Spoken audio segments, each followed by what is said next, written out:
Shalom, selamat pagi semuanya. Bersyukur, berterima kasih pada Tuhan. Kalau pagi hari ini kita boleh bangun lagi dengan tubuh yang diberkati, dengan kekuatan kesehatan yang baru yang datang daripada Tuhan. Dan pagi hari ini kita boleh bersama-sama mengatur mezbah kita dengan korban persembahan, yaitu pujian syukur penyembahan kita, dengan kebaikan Tuhan, dengan kemurahan Tuhan, dengan kasih setia Tuhan yang terus Tuhan nyatakan di sepanjang hari-hari ini. Bersyukur buat penyertaannya di sepanjang minggu ini. Kita boleh ada di akhir pekan lagi, bahkan sudah di akhir bulan November, dan beberapa hari ke depan kita akan masuk ke bulan Desember. Bapa, kami bersyukur, kami berterima kasih kepadamu pagi hari ini. Sungguh penyertaan-Mu ajaib dalam hidup kami. Pemeliharaan-Mu sempurna bagi kami. Dan kami bersyukur Kau lakukan semua itu dengan kasih yang ajaib. Kasih yang sempurna, kasih yang kekal. Sungguh kami bersyukur,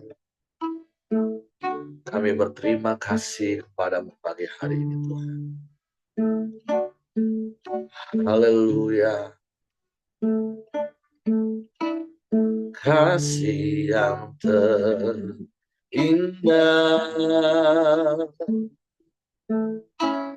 telah ku terima. Kasih yang terbesar dari-Mu Yesus. Amin, amin. Bukan karena kebaikan,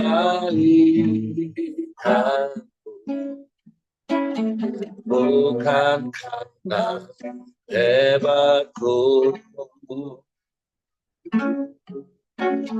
namun oleh anugerah kemurahan-Mu, Yesus. Engkau baik, Engkau baik, sungguh baik bagiku.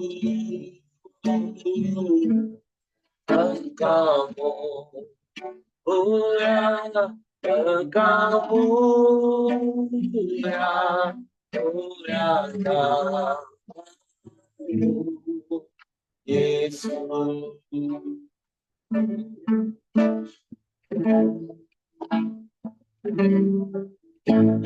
Kasih yang terindah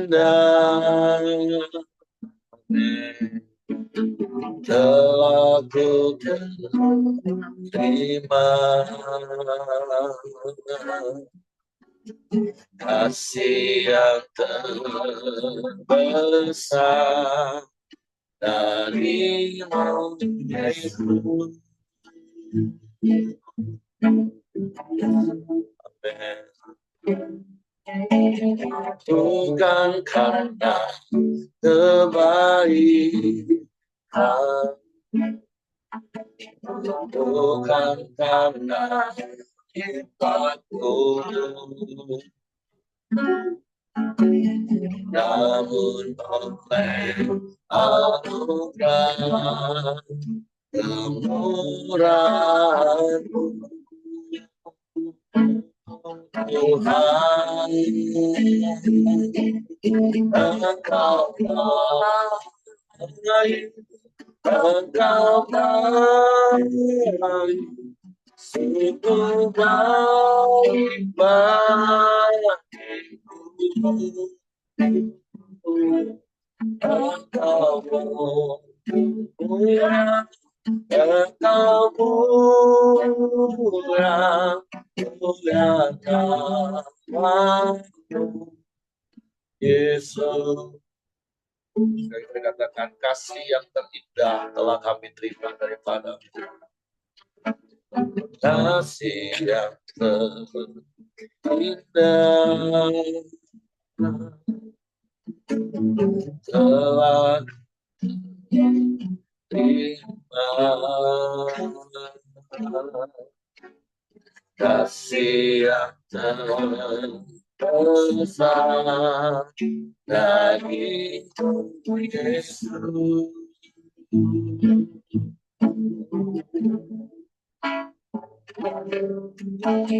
Bukan kata kebaikan,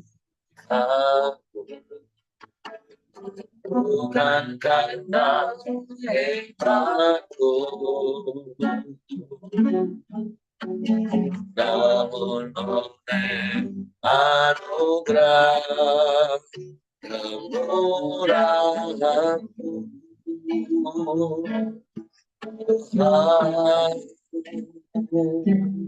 Engkau baik,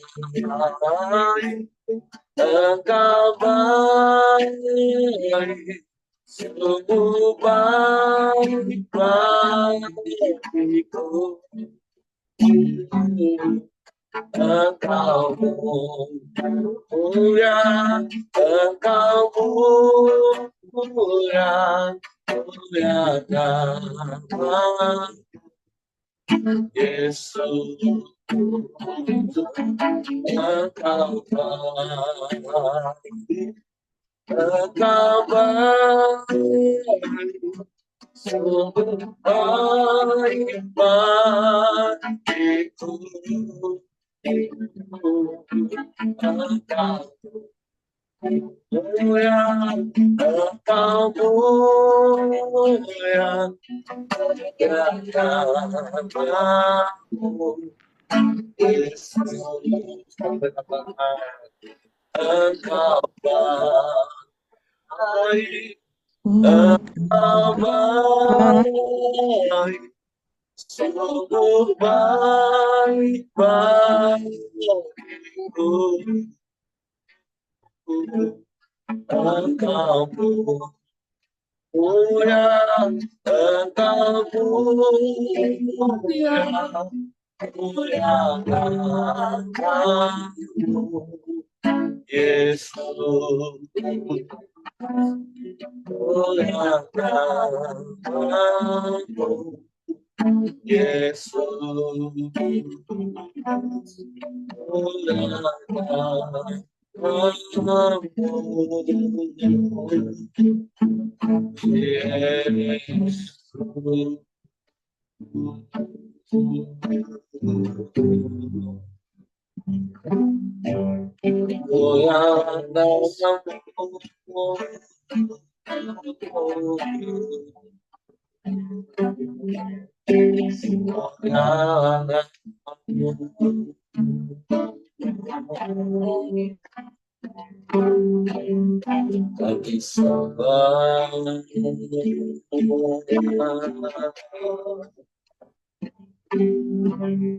Kami puji,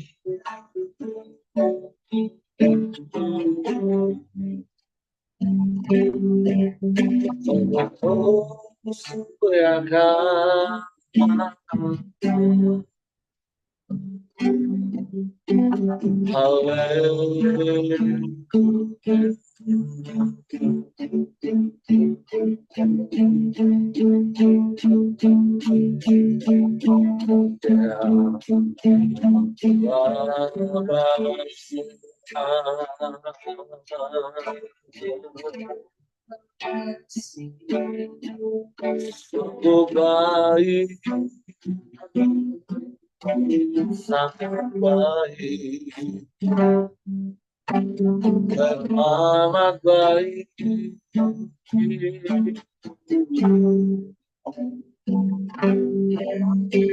Selalu baik bagi kami. Engkau yang selamanya baik bagi kami. Kasih-Mu yang sempurna, kasih-Mu yang ajaib, Kau beri bagi kami. Kami bersyukur.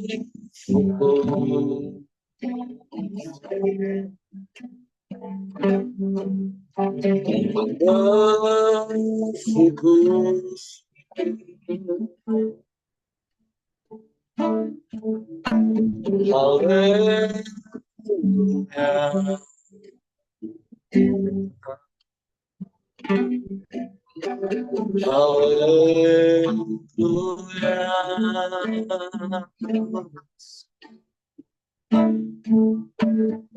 Pujilah nama-Mu.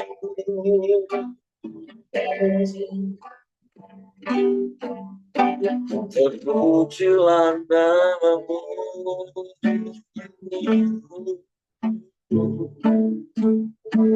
Terima kasih.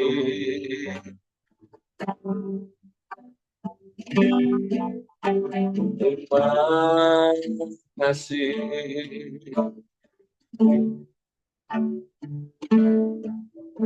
Ya Allah baik, sungguh baik, teramat baik Engkau Tuhan. Haleluya.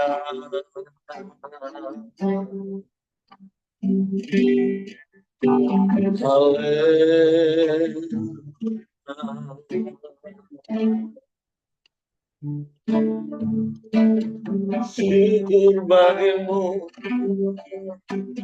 syukur bagimu, syukur bagimu.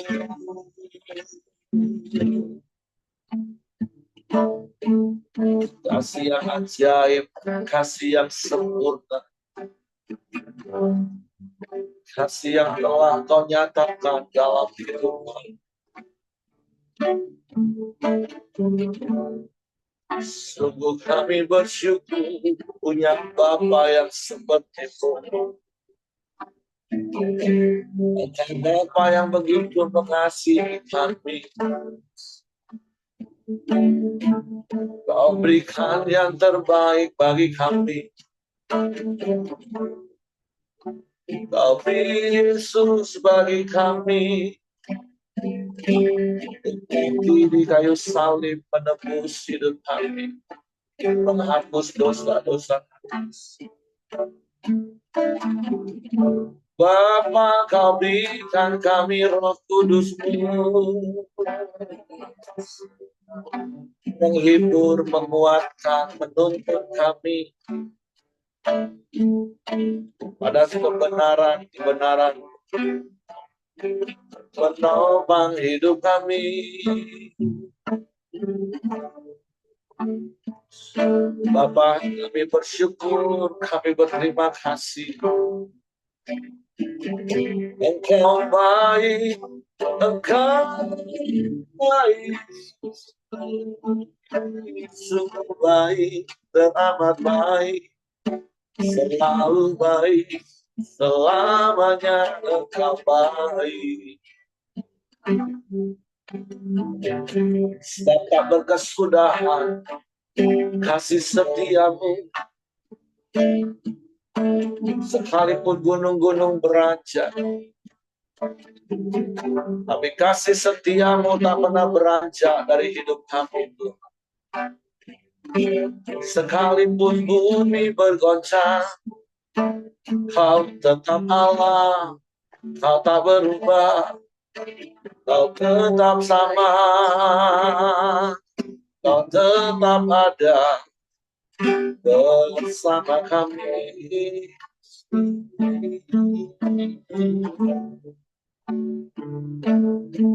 Sebab Engkau tidak pernah meninggalkan dan membiarkan kami. Sebab Kau Bapa yang setia.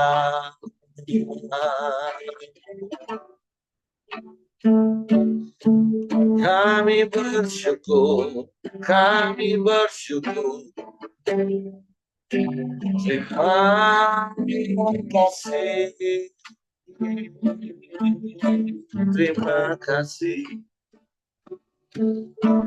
Haleluya.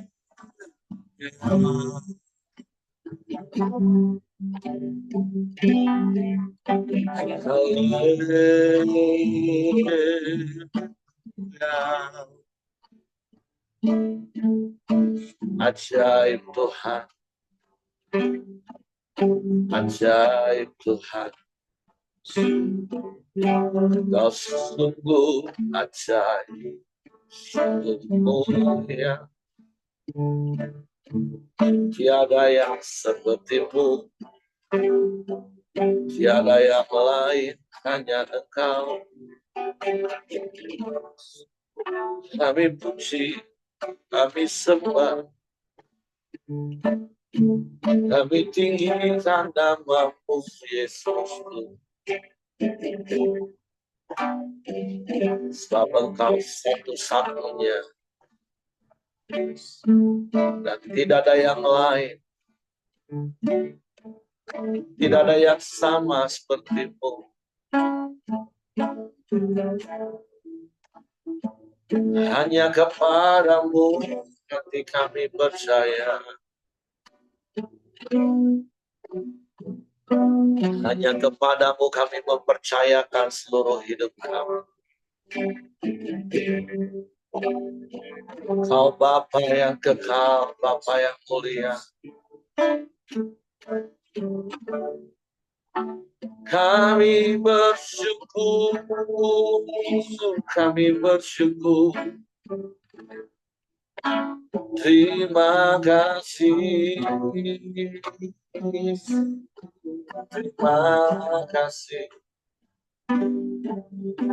Terpujilah nama-Mu, terpujilah nama-Mu.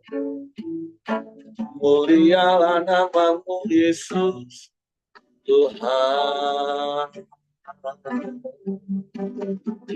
Sebab hanya Engkau yang layak dipuji, disembah. Hanya Engkau yang layak ditinggikan, diagungkan, dan dimuliakan selamanya.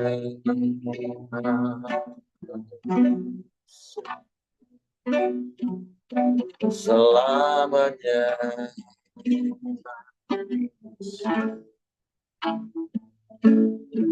Selamanya.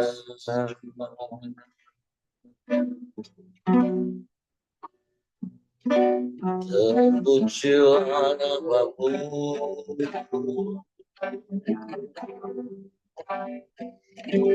terpujilah nama-Mu.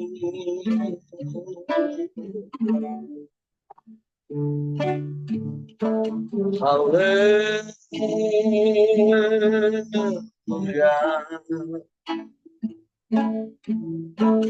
haleluya.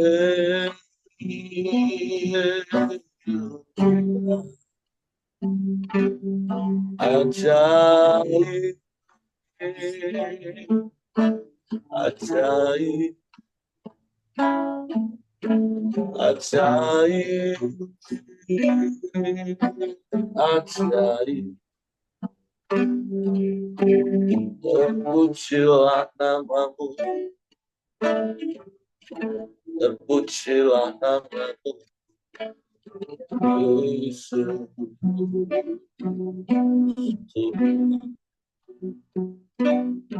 Engkau segalanya bagi kami. Engkau segalanya bagi kami. Haleluya, haleluya, haleluya. Terpujilah nama-Mu. Kami menyembah, kami menyembah, meninggikan namamu, sebab Engkau Bapa yang memelihara hidup kami. Engkau Bapa yang tidak pernah berubah, dulu, sekarang, bahkan sampai selama-lamanya. Engkau tetap setia. Engkau segalanya bagi kami. Kami bersyukur. Kami bersyukur punya Bapa yang seperti-Mu. Terima kasih.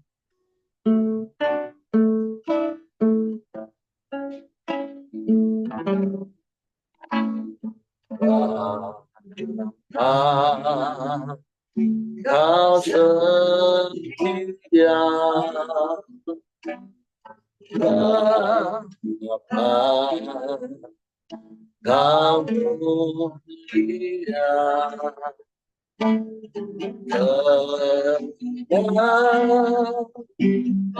Jiwaku amat bersamamu.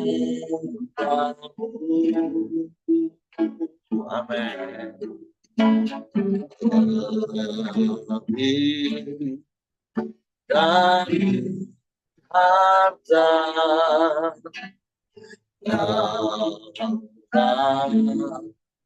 segalanya,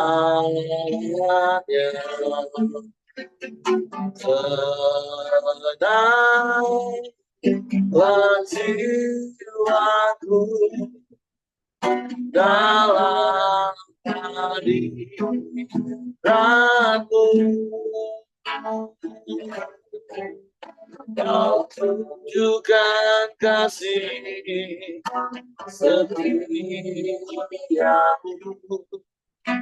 Kau menyediakan yang ku perlu. Kau setia, Kau dulu, sekarang, dan selamanya. Tunjukkan kasih setiamu. Tak menyediakan yang ku perlu. Setia Kau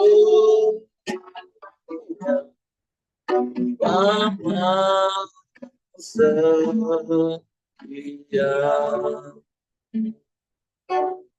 Engkau Bapa yang setia.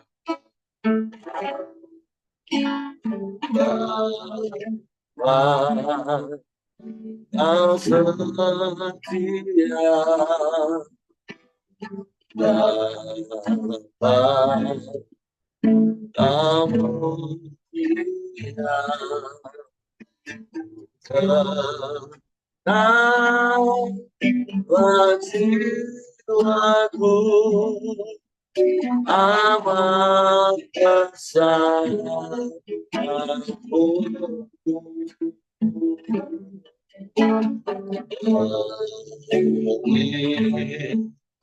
Dari harta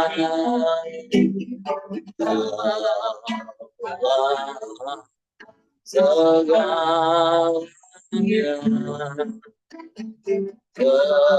tenanglah jiwaku dalam hadirat-Mu. Kau tunjukkan kasih setiamu. Kau menyediakan yang ku perlu. Kau setia,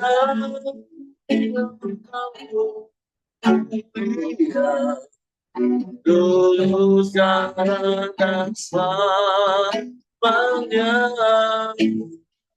Kau tunjukkan kasih setiamu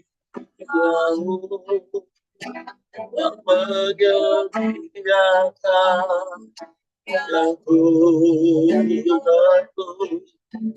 Kau setia, kau mulia, Bapa kau setia. Kau tunjukkan kasih setiamu, kau menyediakan yang ku perlu. Kau sedia, kau mulia, dulu sekarang dan selamanya. Kau tunjukkan kasih setiamu,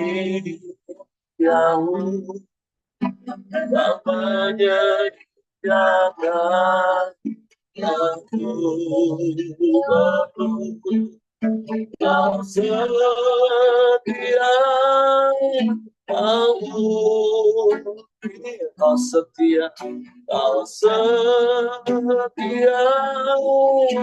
kau mulia, kau setia, kau setia, kau mulia, Bapa kau setia.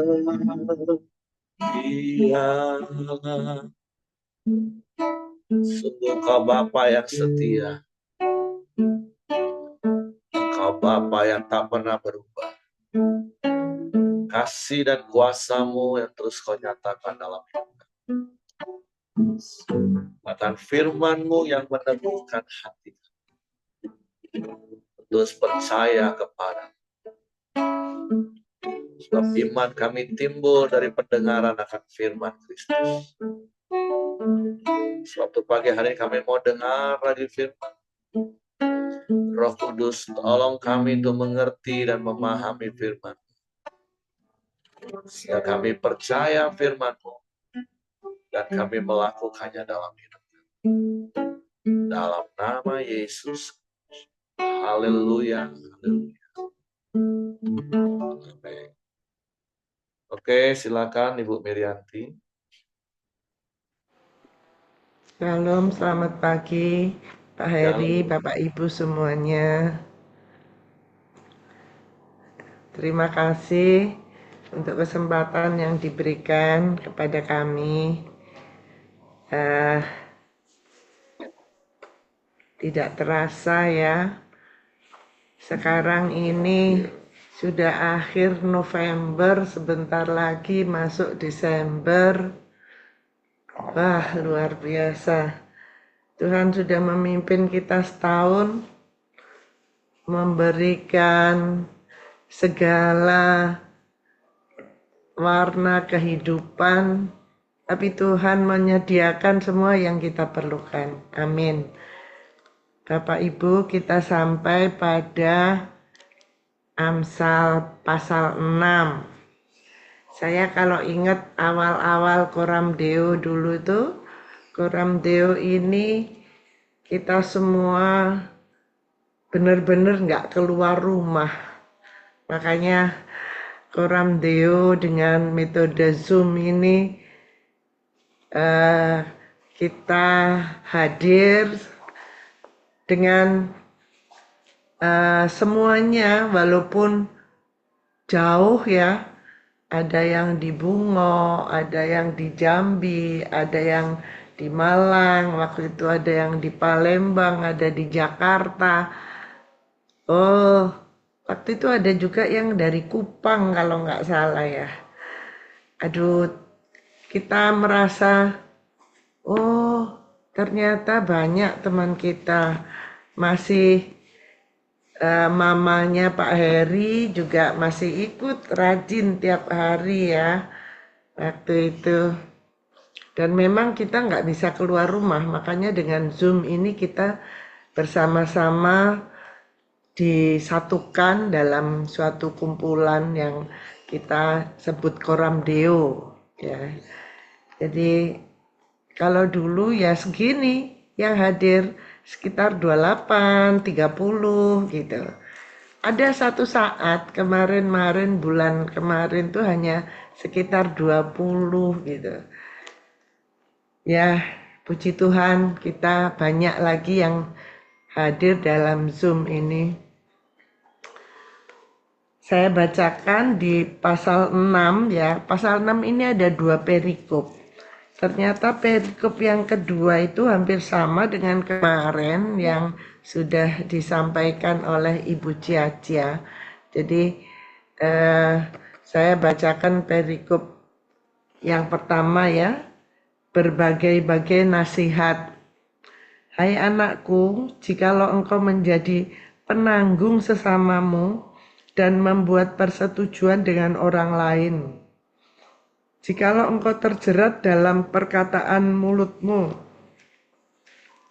tertangkap dalam perkataan mulutmu, buatlah begini hai anakku dan lepaskanlah dirimu, karena engkau telah jatuh ke dalam genggaman sesamamu. Pergilah, berlututlah, dan desaklah sesamamu itu, jangan membiarkan matamu tidur dan kelopak matamu mengantuk. Lepaskanlah dirimu seperti kijang daripada tangkapan, seperti burung daripada tangan pemikat. Hai pemalas, pergilah kepada semut. Perhatikanlah lakunya dan jadilah bijak. Biarpun tidak ada pemimpinnya, pengaturnya atau penguasanya, ia menyediakan rotinya di musim panas dan mengumpulkan makanannya pada waktu panen. Hai pemalas, berapa lama lagi engkau berbaring? Bilakah engkau akan bangun dari tidurmu? Tidur sebentar lagi, mengantuk sebentar lagi, melipat tangan sebentar lagi, dan untuk tinggal berbaring. Maka datanglah kemiskinan kepadamu seperti seorang penyerbu dan kekurangan seperti orang yang bersenjata. Tak bergunalah dan jahatlah orang yang hidup dengan mulut serong, yang mengedipkan matanya, yang bermain kaki dan menunjuk-nunjuk dengan jari, yang hatinya mengandung tipu muslihat, yang senantiasa merencanakan kejahatan dan yang menimbulkan pertengkaran. Itulah sebabnya ia ditimpa kebinasaan dengan tiba-tiba. Sesaat saja ia diremukkan tanpa dapat dipulihkan lagi.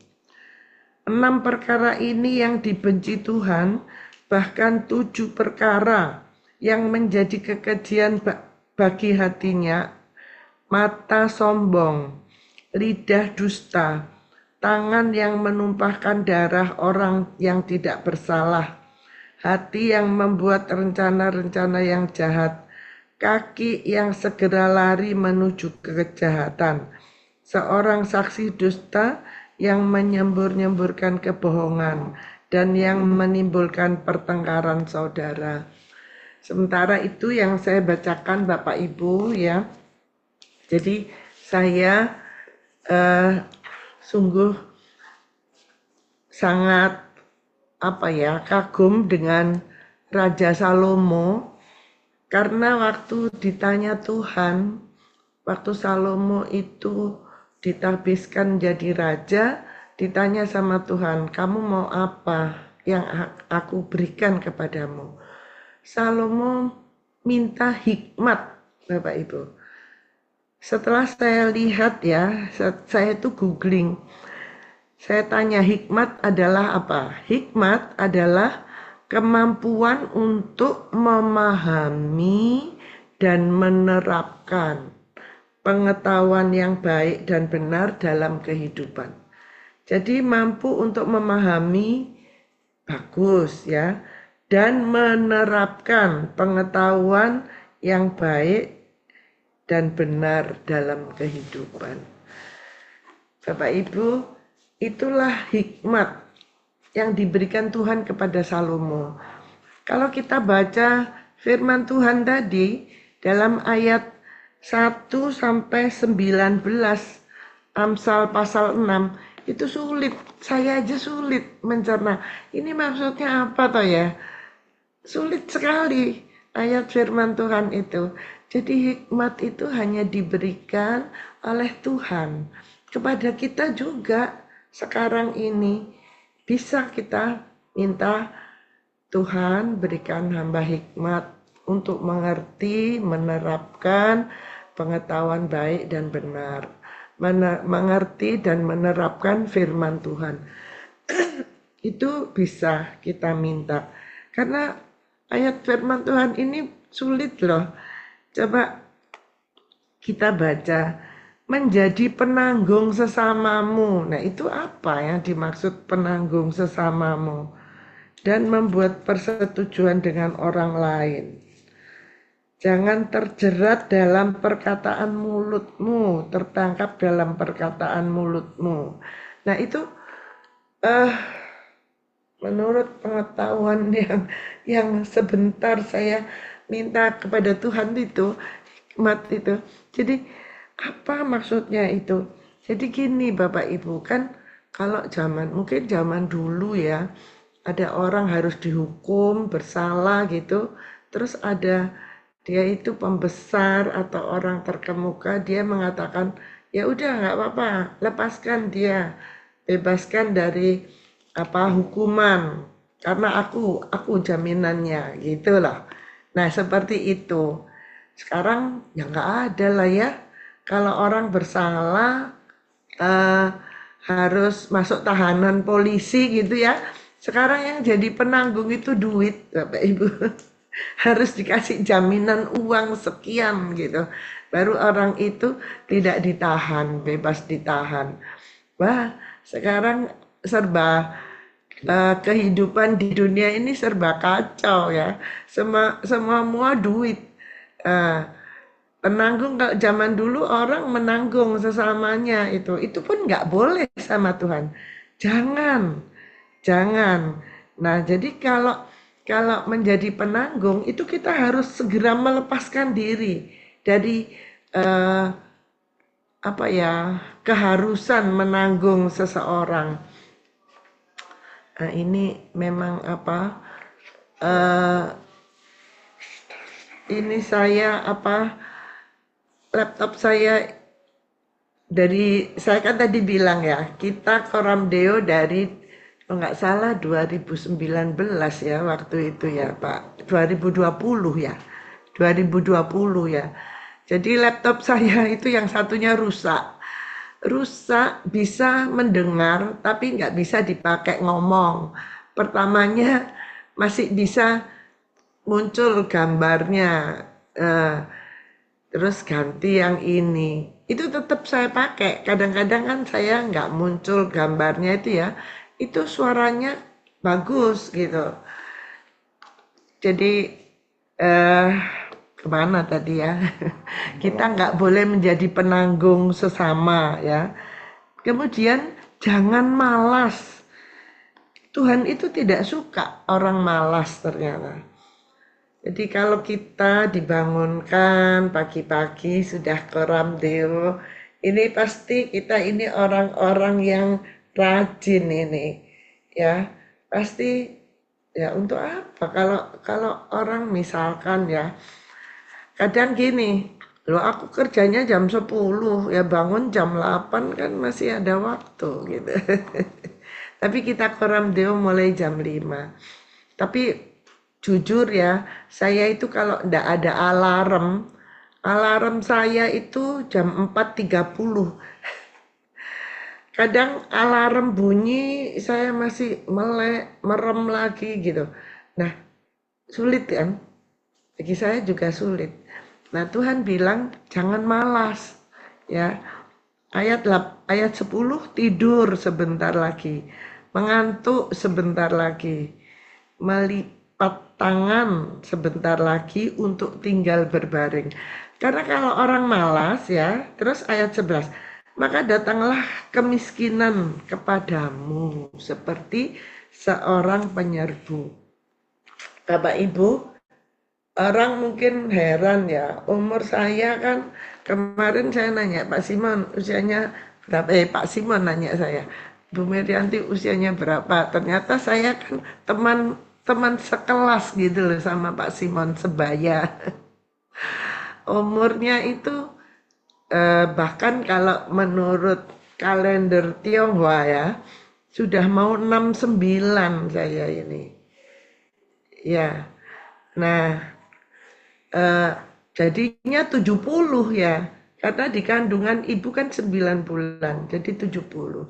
Saya itu masih bekerja, Bapak Ibu. Cari duit, bener loh. Bekerja supaya saya punya uang. Karena apa? Saya kalau nggak bekerja, saya nggak pergi kerja gitu, Bapak Ibu, malah saya sakit-sakitan, tidur aja gitu. Habis koram deo misalkan ngantar cucu gitu, udah. Ini kalau Sabtu nggak ngantar cucu karena cucu nggak sekolah. Eh, ke pasar, belanja, masak, kadang-kadang masak. Kalau sudah itu tidur, Bapak Ibu, apalagi kami yang sudah ada sakit begini ini ada obat yang harus diminum. Setelah sarapan pagi minum obat ngantuk lagi, tidur lagi. Oh, Tuhan bilang jangan gitu sering-sering gitu ya. Ngantuk terus, tidur lagi, tidur lagi. Dulu ada lagu tidur lagi gitu. Apa sih? Setiap saat tidur, terus bangun, tidur lagi gitu. Tuhan nggak mau Bapak Ibu. Tuhan mau kita kita belajar seperti semut ya. Tapi kalau ada semut terus terang saya semproti baygon. Karena saya nggak suka kalau ada serangga, semut, tak, tak bersihin. Jangan Bapak Ibu jangan malas ya. Terus Tuhan mengatakan ini, ada 6 bahkan 7 perkara yang dibenci Tuhan, yaitu mata sombong. Bapak Ibu, mata sombong itu ya saya dulu kayaknya gitu deh, sombong ya. Sekarang saya sudah tobat. Saya sudah tobat sampai saya itu kalau jalan gitu ya di rumah sakit gitu ke pasien gitu ya. Saya eh, ya bantu satpam karena gini, keluarga pasien itu kadang banyak-banyak nungguin, apalagi di Jember ya. Daerah Jember itu maaf kata banyak suku etnik Madura. Itu kalau sakit satu, yang datang itu bisa 7 orang gitu. Waduh, sampai satpam-satpam kadang eh, ada yang bertengkar sama sama keluarga pasien. Nggak boleh masuk banyak-banyak itu bertengkar mereka. Nah, jadi kalau kalau saya masih seperti yang mata sombong dulu itu mesti membuat orang waduh keder gitu ya. Nah, tapi kalau sekarang saya datang gitu ya seperti teman aja gitu. Nah, cuman saya menegakkan peraturan Bapak Ibu karena ada peraturannya. Masuk menunggu pasien itu pakai kalung penunggu gitu ya. Kalau di Sutomo ini hanya satu diberi Bapak Ibu. Di rumah sakit di Surabaya itu hanya satu. Di kami saya beri 2 Bapak Ibu. Soalnya ya banyakan mereka datangnya bergerombol banyak orang gitu. Kadang satu truk datang nungguin keluarganya yang sakit. Nah itu kami kasih 2 kalung untuk penunggu. Nah, saya beritahu baik-baik, pelan-pelan. Akhirnya mau. Yang lainnya menunggu di ruang tunggu di luar sana. Ya, barang-barangnya. Nah, mereka kalau nungguin pasien itu barang apa aja dibawa, Bapak Ibu. Ada yang bawa eh, Kasur kasur lipat itu. untuk Karena gas. sekarang Bapak Ibu ya, ini peraturan dari BPJS. Semua kamar itu harus pakai AC. Loh kan enak toh, harus pakai AC dan jarak antara satu tempat tidur dengan tempat tidur lain itu 1,5 meter. Ada sekat dari horden, ada horden ya untuk privasi, ada itu. Nah, karena sejuk, bersih, ada kamar mandi di dalam satu ruangan itu hanya boleh 4 tempat tidur. Jadi kan lega ya. Jadi enak gitu, sejuk gitu. Jadi mereka tidur di situ.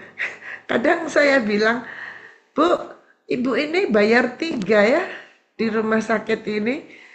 Karena apa? Loh, ibu tidur satu, ya sudah ini dijamin BPJS. Itu suaminya tidur, orang tuanya tidur situ itu gak bayar, harus bayar. Saya tertawa mereka.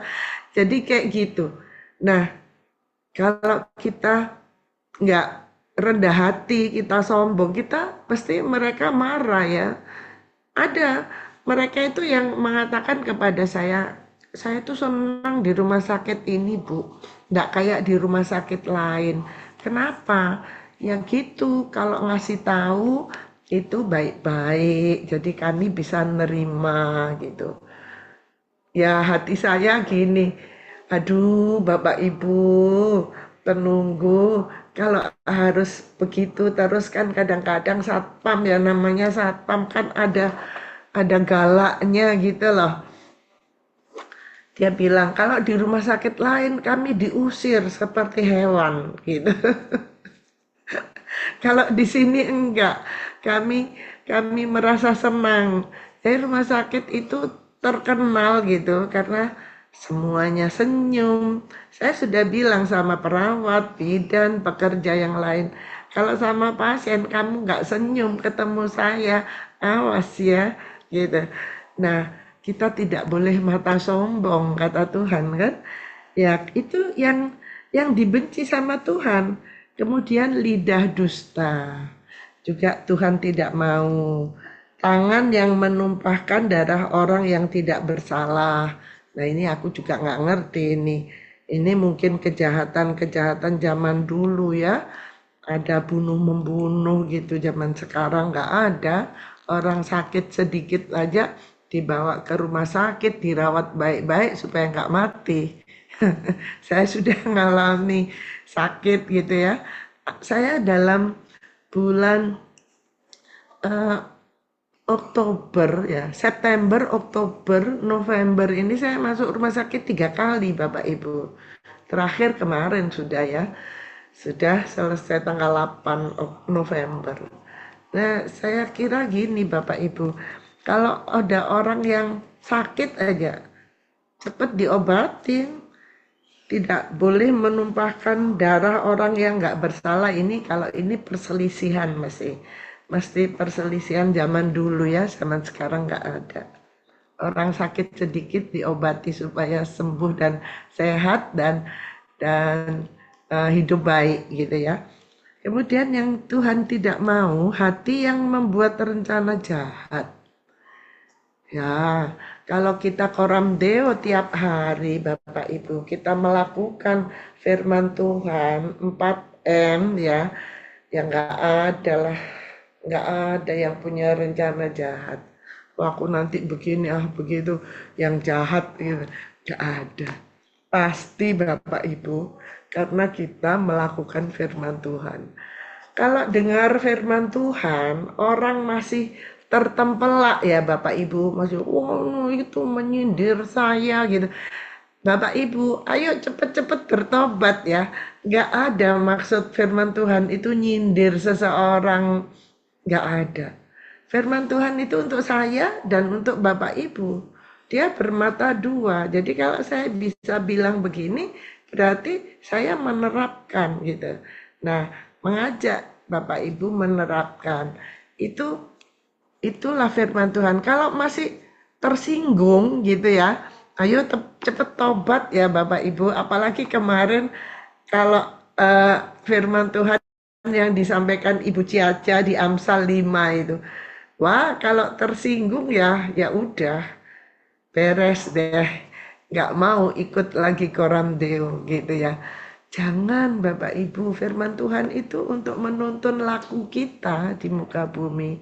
Ya, ada lagi yang tidak disukai Tuhan, ya, saksi dusta dan yang menimbulkan pertengkaran saudara. Ya, Bapak Ibu, itu sampai di situ yang saya sampaikan hari ini, Pak Heri. Nanti dilanjutkan oleh Pak Heri. Kalau perikop yang berikutnya itu saya pikir sama seperti Amsal 15. Saya kembalikan ke Pak Heri. Terima kasih, Bapak Ibu. Terima kasih. Oke, terima kasih untuk Ibu Ya, Mirianti ya Tuhan. buat sharing pagi ini. Jadi hari ini kita tentu belajar banyak hal. Tentu kita juga harus menghindari 7 hal yang menjadi kekejian bagi Tuhan tadi, yang tadi Bapak Ibu nanti juga bisa rinci kembali. Terus yang kedua tadi sebelumnya adalah jangan malas, tapi belajar pada semut yang bekerja pada waktunya. Nah, jadi kata kuncinya bekerja pada waktunya. Seperti berkali-kali juga saya sampaikan, Tuhan menciptakan kita ini sistem saraf kan cuma dua, simpatetik dan parasimpatetik. Satu memang untuk bekerja, satu memang untuk istirahat. Jadi berkali-kali juga saya katakan istirahat itu bukan kebutuhan tapi juga kewajiban.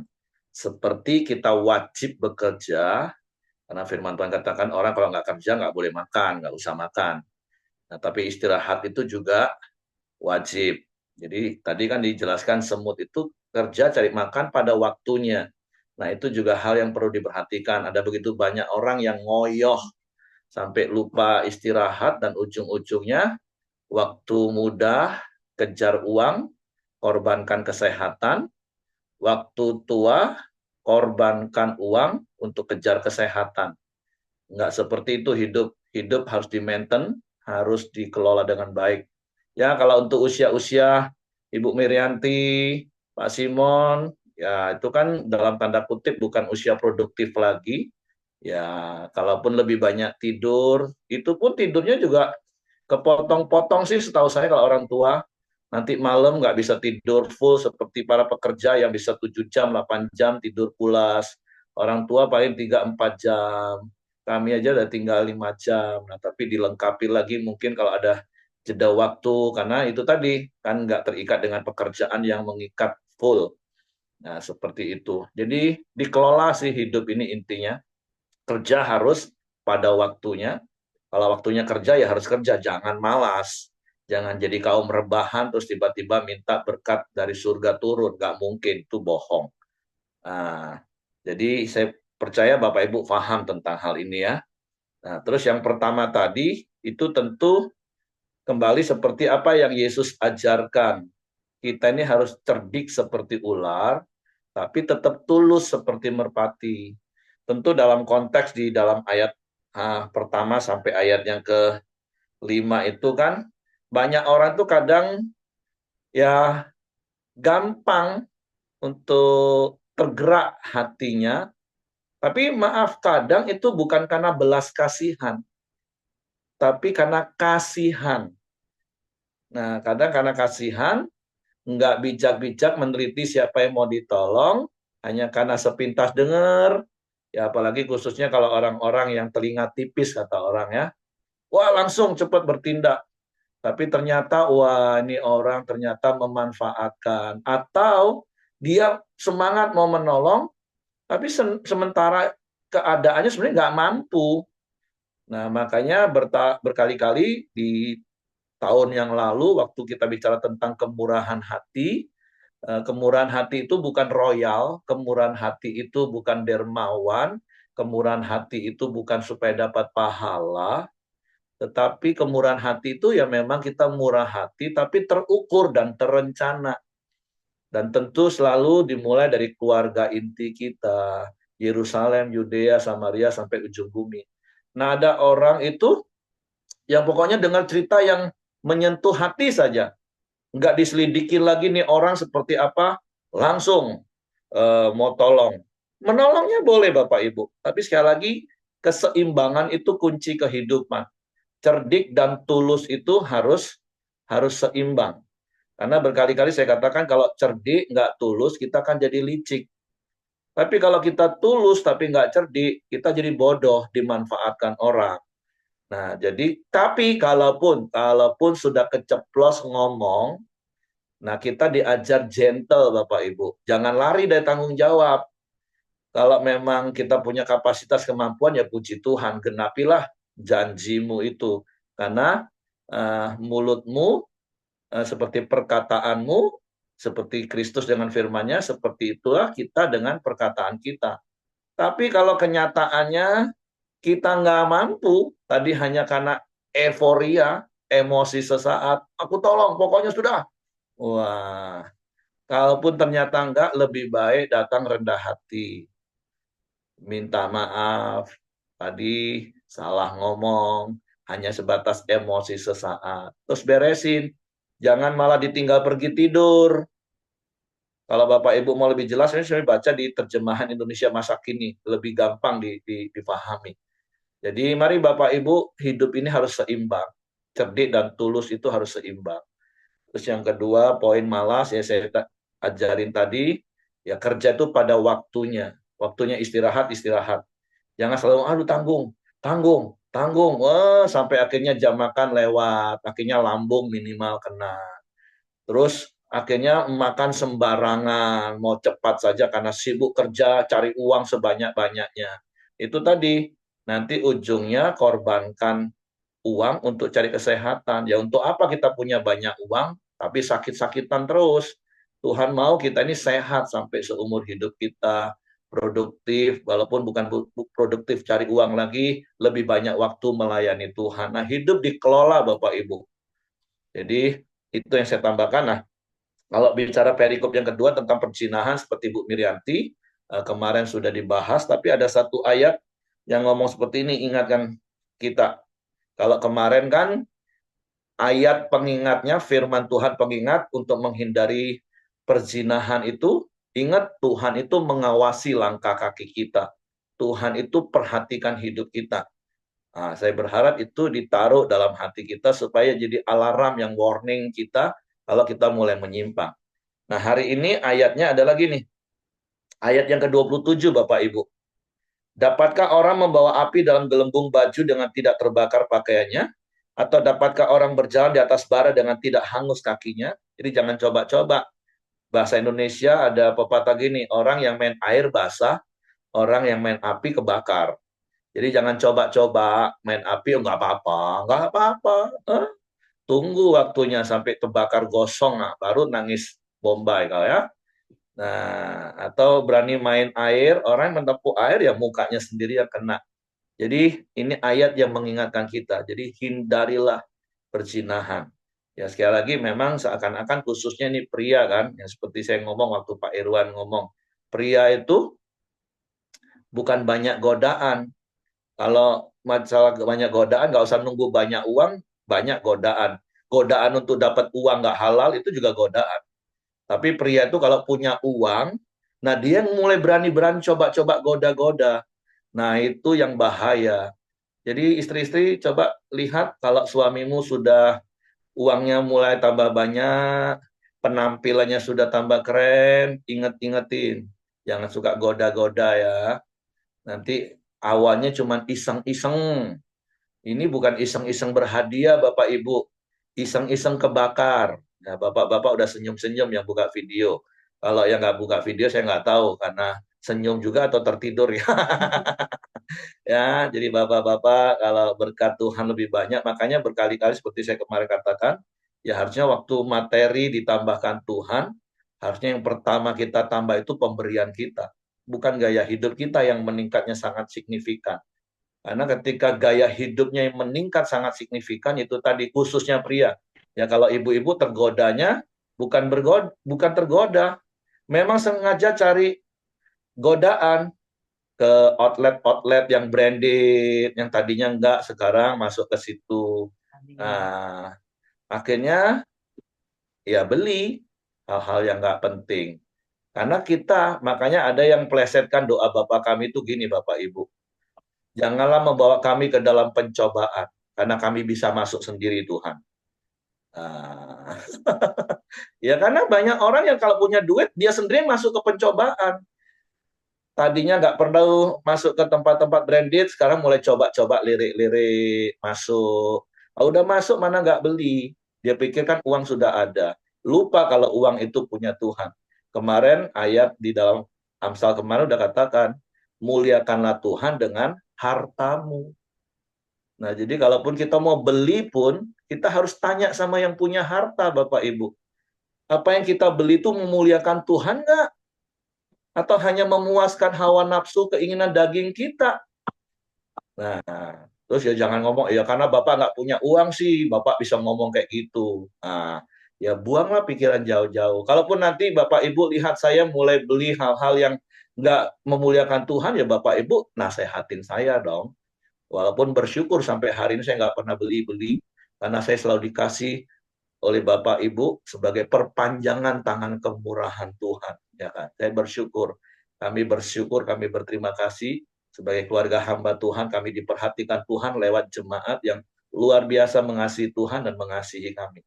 Jadi itu saja yang ingin saya tambahkan. Jadi tentang poin yang pertama tadi kita paham ya Bapak Ibu ya. Kata kuncinya adalah keseimbangan itu kunci kehidupan. Antara tulus dan cerdik itu harus seimbang. Tapi kita juga harus gentle. Kalau udah terlanjur ngomong, kalau kita memang mampu ya sudah selesaikan. Kedepannya hati-hati, jangan dimanfaatkan orang terus. Tapi kalau memang nggak mampu, lebih baik jangan tidur. Tapi segera beresin, minta maaf, aku nggak sanggup. Nah, beres.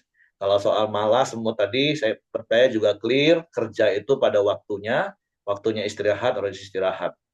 Dan 7 kejahatan, kejijikan itu yang mesti kita hindari semua Bapak Ibu. Oke? Dan kalau untuk percinahan, ingat, orang yang main api pasti terbakar, orang yang main air pasti basah. Jangan coba-coba. Jadi ngomong kanan kiri, jangan coba-coba. Jangan coba-coba. Nah, hati-hati. Baik istri-istri ingetin bapak-bapak, jangan tebar pesona. Bapak-bapak juga ngomong, jangan dikit-dikit ke tempat branded kalau sudah mulai banyak uang. Jangan tebar duit, nah, kata istri saya. Kalau pria tebar pesona, kalau wanita punya duit, tebar duit dia. Beliin semua hal-hal yang nggak berguna. Oh, pria itu tebar duit juga maksud istri saya. Untuk menggoda para wanita. Enggak ya. Tapi di sini nggak ada ya Bapak Ibu ya. Bukan cuma di sini, di situ juga maksudnya. Supaya kita sama-sama hidup dalam kebenaran firman. Oke, karena ini juga weekend, Sabtu ya, molor-molor dikit nggak apa-apa Bapak Ibu ya. Tapi yang penting Bapak Ibu dapat kebenarannya. Nah, itu nanti boleh dibagi di komsel-komsel nih Bapak Ibu. Ini prinsip-prinsip firman yang harus dibagi, diaplikasikan. Sederhana, tapi ini hidup hari-hari Bapak Ibu. Oke, terima kasih Bu Mirianti. Itu saja yang saya tambahkan. Atau ada yang lain mau menambahkan sesuatu yang punya pengalaman, yang sudah terbakar, yang sudah basah, boleh kasih pengalaman?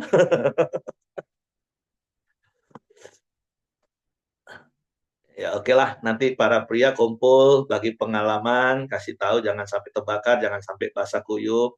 Yang para wanita juga kasih pengalaman, yang terbakar uangnya habis, untuk beli hal-hal yang nggak ada ujungnya, ya di kelompok masing-masing lah, di pemuritan ya Bapak Ibu ya.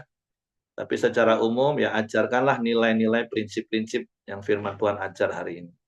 Oke, silakan Hengki. Ya, mari kita masuk dalam doa kita. Silakan, Ko Joni. Nanti ditutup sama Ibu Dr. Mirianti.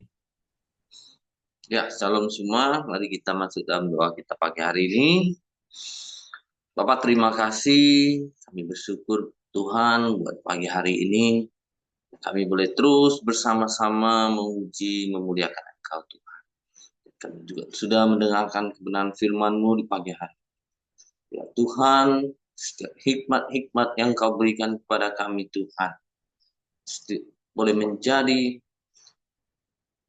jalan untuk menuntun jalan hidup kami. Terima kasih Tuhan Yesus, firman-Mu itu menjadi pelita buat menerangi setiap jalan-jalan hidup kami ya Pak. Pak, terima kasih Kau juga memberkati Ranti Tuhan yang sudah menyampaikan kebenaran firman-Mu. Tuhan, Engkau senantiasa memberi dia kekuatan dan kesehatan. Biar Tuhan, masa tuanya Tuhan, dia boleh terus menjadi berkat dimanapun dia berada Tuhan. Sehingga Tuhan, setiap kehidupannya Tuhan, menjadi kesaksian bagi nama-Mu ya Bapa. Terima kasih Tuhan Yesus, Kau memberkati Ranti dan Pak Siregar. Dan Engkau selalu memberi mereka kekuatan dan kesehatan untuk terus melayani Engkau Tuhan. Terima kasih juga Tuhan Yesus, Engkau juga memberkati kami semua, sudah mendengarkan kebenaran firman-Mu. Ya, kami boleh terus mempraktekkan kebenaran firman-Mu dalam setiap kehidupan kami apa-apa. Sehingga lewat hidup kami, banyak orang boleh mengenal Engkau ya Bapa. Bapak terima kasih, pagi hari ini juga kami terus bersatu dan berdoa Tuhan. Khususnya untuk Ibu Julastri Tuhan, yang sedang menjalankan kemo dan radioterapi Tuhan. Kau memberkati, Kau mengurapi dia Tuhan. Kau memulihkan kesehatannya Tuhan. Kuasa-Mu bekerja Tuhan untuk memulihkan kesehatannya. Sehingga nama-Mu dipermuliakan lewat setiap kehidupannya. Bapak terima kasih. Kami juga terus berdoa Dorcas Tuhan. Yang akan menjalankan kemoterapi di tahap 3 Tuhan. Ya, lewat kemoterapi ini Tuhan, setiap virus-virus penyakitnya boleh dimatikan Tuhan. Dan Engkau memberikan sel-sel yang baru untuk pemulihan tubuhnya Tuhan. Terima kasih Tuhan Yesus, Engkau terus memberkati Ibu Dorcas dan keluarganya Tuhan, dan setiap pelayanan yang dia lakukan, dia boleh memuliakan Engkau Tuhan. Bapak terima kasih, pagi hari ini juga kami berdoa buat Bu Dr. Yana Tuhan, pasca operasi kakinya Tuhan, pemulihan-Mu bekerja untuk kakinya, sehingga dia dapat berjalan dengan baik lagi ya Bapak. Bapak terima kasih, berkati setiap rekan-rekan kami semua Bapak. Bapak terima kasih, pagi hari ini juga kami berdoa buat bangsa dan negara kami Indonesia. Tuhan memberikan keamanan dan kesejahteraan-Mu buat bangsa dan negara kami Indonesia ini Tuhan. Pak terima kasih, kami juga berdoa Tuhan, sebentar lagi akan pemilihan kepala-kepala daerah Tuhan, gubernur, bupati, wali kota. Tuhan biarlah Engkau yang menetapkan setiap pemimpin-pemimpin daerah Tuhan. Kau memberikan mereka memilih pemimpin-pemimpin yang takut akan Engkau ya Bapak. Terima kasih ya Bapak, kami serahkan dalam tangan-Mu setiap bangsa dan negara kami ini ke dalam tangan-Mu Bapak. Bapak terima kasih, pagi hari ini juga kami juga berdoa buat setiap hamba-hamba-Mu, setiap pelayan-pelayan-Mu yang melayani Engkau dalam setiap ibadah-ibadah raya Tuhan.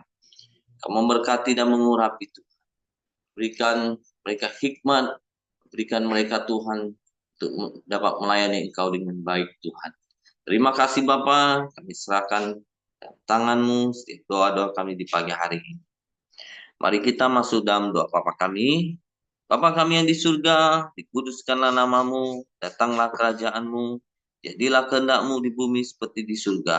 Berikanlah kami pada hari ini makanan kami yang cukup, dan ampunilah kami akan kesalahan kami, seperti kami juga mengampuni orang yang bersalah kepada kami. Dan janganlah membawa kami ke dalam pencobaan, tapi lepaskanlah kami daripada yang jahat. Karena Engkaulah yang punya kerajaan dan kuasa dan kemuliaan sampai selama-lamanya. Amin.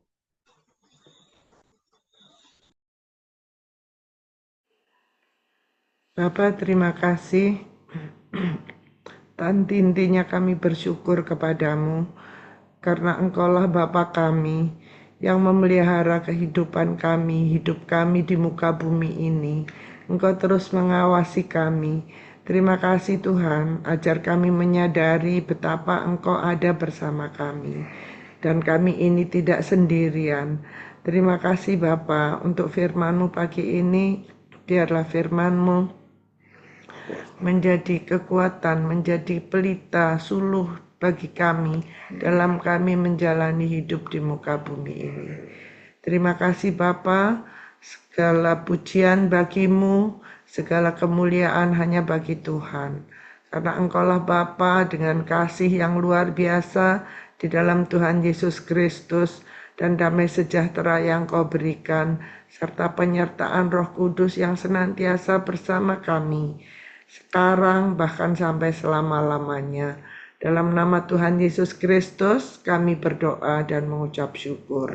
Amin. Terima kasih Bapak Oke, Ibu. semangat pagi. Selamat beraktivitas, Tuhan berkati. Kurang kencang. Jangan pergi dulu. Dulu masih kelihatan. Oke, terima kasih Bu Mirianti.